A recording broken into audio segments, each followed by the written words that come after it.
তাকে বড় বলে বড় সেই নয়, লোকে যাকে বড় বলে বড় সেই হয়।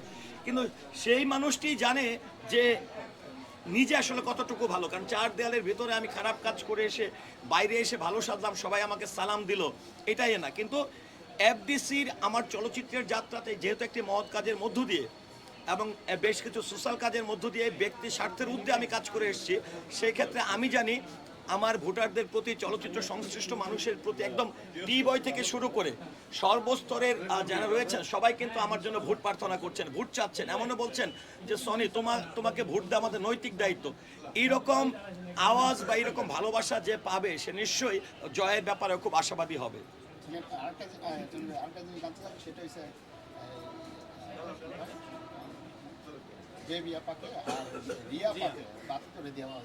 আসলে দেখেন, যেটি আমি বলি এখানে যে বিষয়টি, আমি যেহেতু এবছরই নতুন হয়েছি, কিন্তু এর আগেও কিন্তু আমাকে ভোটার করার প্রস্তাব দিয়েছিল, কিন্তু আমি বরাবরই বলেছিলাম যে হ্যাঁ, সাংগঠনিক কিছু বিষয় থাকে যে বিশেষ অবদান বা ওই সংশ্লিষ্ট কোনো ব্যক্তি যদি থাকে তাকে কিন্তু সম্মানপূর্বক ভোটার করতে পারে।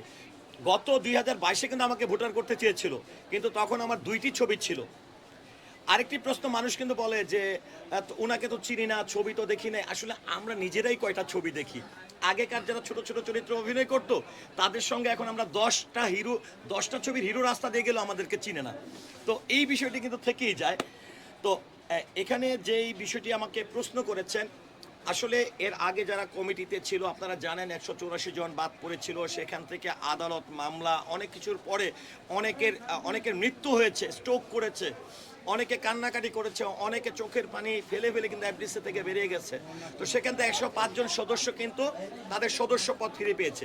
তো যেহেতু 184-র মধ্যে 105 পেয়েছে, সেখানে তো আপনি আমাকে প্রশ্ন করেছেন মাত্র 2টি সদস্যর ব্যাপারে।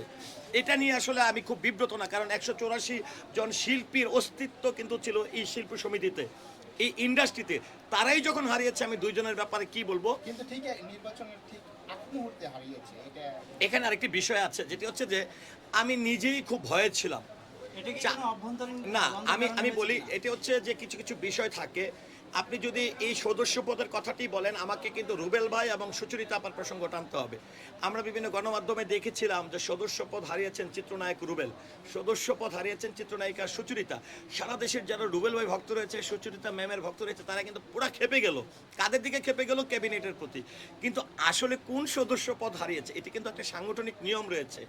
আপনি যদি নির্বাচিত থাকেন, আপনাকে ভোটাররা ভোট দিয়ে পাশ করিয়েছে, কিন্তু আপনি সংগঠনের 3টি মিটিংয়ে, সর্বনিম্ন 3টি মিটিংয়ে যদি আপনি উপস্থিত না হন, তাহলে আপনি ভোটের মাধ্যমে যে পদটিতে আপনি পাশ করেছেন, সেই জায়গার যে সদস্য পদটি রয়েছে, অর্থাৎ নির্বাচিত যে পদটি, সেটি কিন্তু বাতিল হয়ে যায়। তো এটা কিন্তু হয়েছে, কিন্তু সাময়িক যেটি সদস্য পদ যেটি শিল্পী সমিতির, এটি কিন্তু কারো বাদ হয়নি। কিন্তু এটি নিয়ে একটি ভুলভ্রান্ত এবং বিব্রতকর কিছু তথ্য ছড়িয়েছিল।